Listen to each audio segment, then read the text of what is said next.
Mensagem do livro Por que tarda o pleno avivamento, de Leonard Ravenhill, uma obra publicada pela editora Betânia. Capítulo 14. Edificando um império para Deus.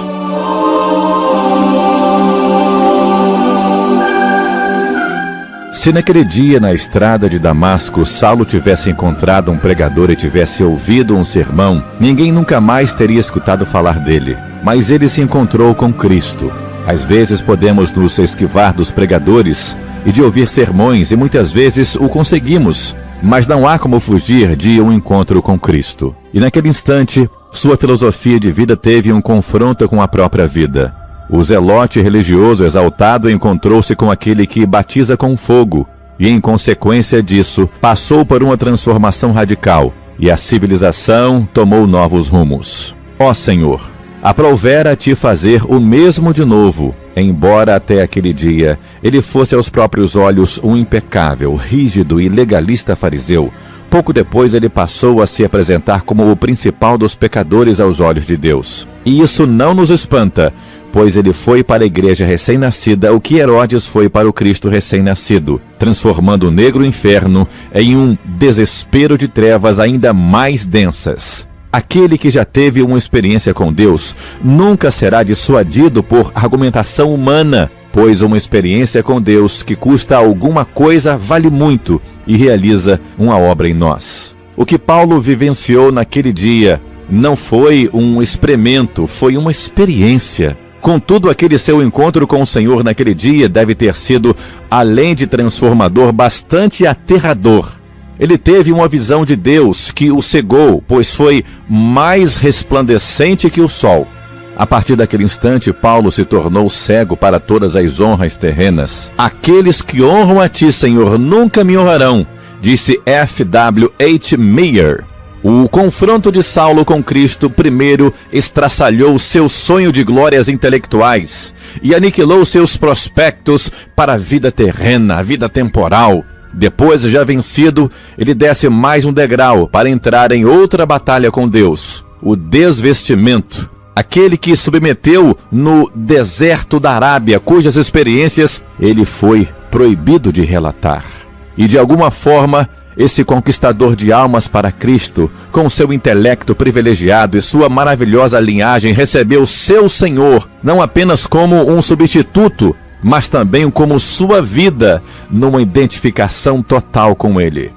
Morri em Cristo. E todos nós dizemos a mesma coisa com certa leviandade. Além disso, Paulo afirma em tom triunfante: Cristo vive em mim.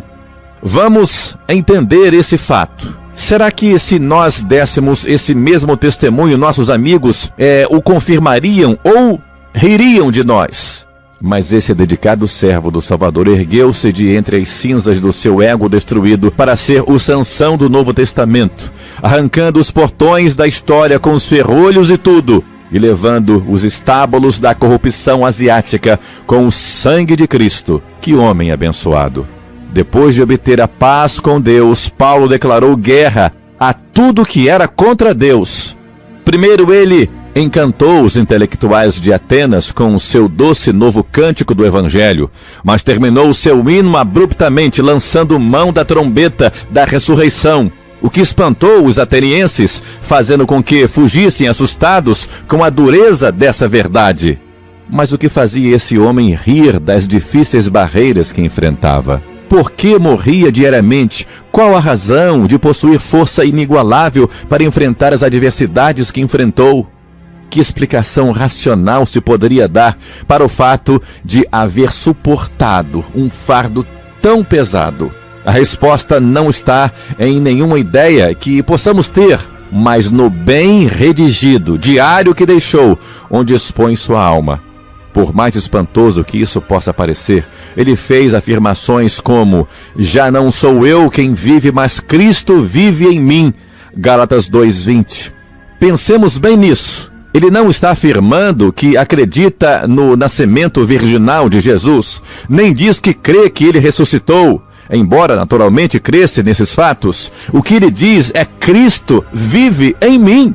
Antes ele encontrava nas profundezas da pecaminosidade. Não sou eu, mas o pecado que habita em mim, Romanos 7,17. Mas saiu de lá e atingiu o ápice da espiritualidade. Já não sou eu quem vive, mas Cristo vive em mim. Que grandiosa transformação de vida!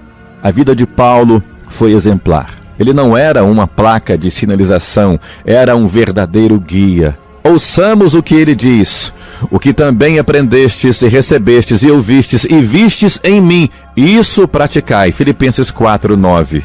Era realmente uma carta viva, mas a vida dele foi também excepcional. Será que alguém seria tão obtuso a ponto de afirmar que temos a mesma abnegação de Paulo? Parece que a melhor descrição para nós é: cada um se desviava pelo seu caminho. Ele foi excepcional pelo fato de haver escrito tantas cartas e fundado tantas igrejas. Mas vejamos outra vez a lista de adversidades que suportou, que se encontra em 2 Coríntios 11.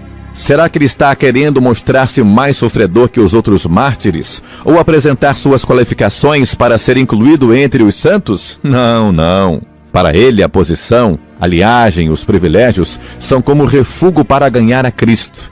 E ele o ganhou por sua obediência constante, diária, dioturna. Ele se mostrou excepcional em meio ao sofrimento que lhe era imposto por outros, mas também foi excepcional na oração, que praticava por decisão pessoal. Se hoje houvesse mais crentes de oração, haveria também mais pessoas preparadas para o sofrimento. A oração desenvolve em nós o tônus espiritual, mas também nos acarreta mais sofrimentos. Dá-nos resistência espiritual e nos faz crescer também em santidade. Faz-nos fortes no espírito e nos traz sobre nós o fogo do alto, o fogo que purifica, o fogo que nos deixa puro para a obra do Senhor. Paulo invoca o testemunho do Espírito Santo para testar sua declaração de que ele preferiria ser anátema para que seus irmãos fossem salvos. Romanos 9:3. Madame Guyon fez uma oração quase idêntica. David Brenner e João Knox também foram homens de sentimentos semelhantes. Quando foi, irmãos? Quando? Ou onde foi que já ouvimos uma oração assim? Nossas orações são muito mesquinhas e por isso não obtemos grandes resultados. O princípio que rege a oração é o mesmo da colheita. Se semearmos pouco, colheremos pouco. Mas se semearmos com abundância, colheremos abundantemente. O problema é que estamos querendo colher muito sem ter aplicado nada, ou muito pouco. A vida de Paulo também estava em expansão. Infelizmente, muitos de nós estamos satisfeitos em colher apenas os restos do ministério de outros, mas o apóstolo não edificou sobre o fundamento de ninguém, pois sua mente não se achava presa a dogmas, a ponto de tornar-se uma máquina eclesiástica, a remover incessantemente os mistérios filosóficos. Não passava horas e horas a especular sobre a personalidade de Daniel, tampouco foi refugiar-se num laboratório para dissecar verdades espirituais ou rotular cápsulas teológicas. Nem também se punha a congratular-se consigo mesmo por sua capacidade de burilar termos que iriam ser empregados em futuros credos cristãos. E a razão disso é clara como o sol ao meio-dia. Paulo não escreveu nenhuma obra sobre a vida de Cristo. Ele a demonstrou na prática. Sou devedor.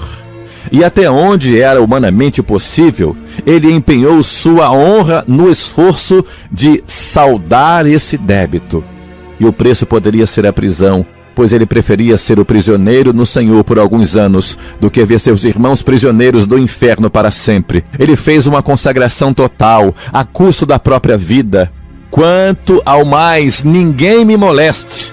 Havia se consagrado totalmente a Deus. Cada batida de seu coração, cada pensamento que lhe passava pela mente, cada passo que dava, enfim, todo o anseio de sua alma eram dedicados a Cristo e à salvação dos homens. Ele movimentava as sinagogas, promovia avivamentos ou tumultos, ou um ou outro, e às vezes os dois.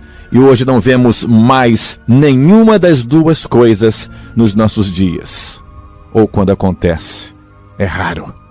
Embora seus companheiros de avivamento o tivessem deixado. Todos me abandonaram. 2 Timóteo 4,16. Ele se apoiou nos braços eternos e continuou, prosseguiu. Escapou de um atentado contra a sua vida, mas juntamente com seu pão de cada dia, ele vivia a morte diária, pois afirmou, dia após dia, morro. Bendito sofrimento do apóstolo Paulo. Ele produzia o fruto do Espírito, os dons do Espírito operavam nele, realizava campanhas evangelísticas pela cidade e ao mesmo tempo trabalhava consertando tendas para prover o seu sustento. Meus irmãos, pregadores, comparados com ele, nós não parecemos tão sem valor?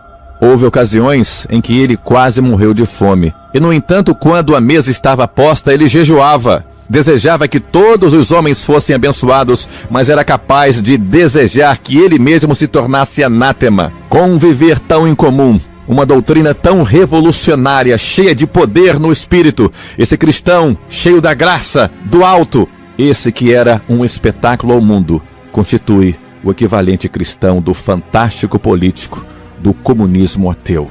Os cristãos que se deixam consumir pelo fogo do Espírito são o equivalente humano do átomo fissionado que libera forças cósmicas.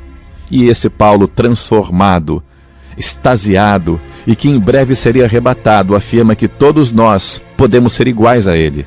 Vejamos o que ele diz quando estava presente ao rei Agripa.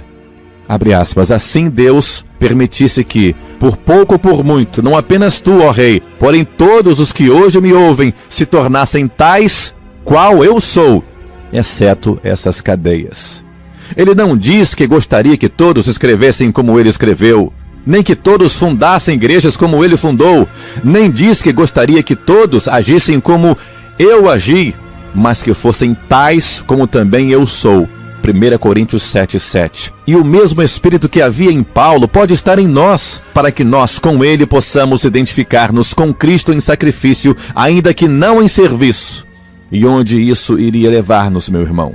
Eu não sei. Nem anjos, nem homens o sabem. Mas sei onde isso começa. Com uma vida transformada. Não a vida que nós mesmos vivemos, mas aquela que Cristo vive em nós. Paulo viveu de forma gloriosa e morreu em triunfo porque se identificou com Cristo no sacrifício e no sofrimento. E nós também podemos viver e morrer dessa forma. Basta que o queiramos. Que o Senhor nos abençoe. Amém.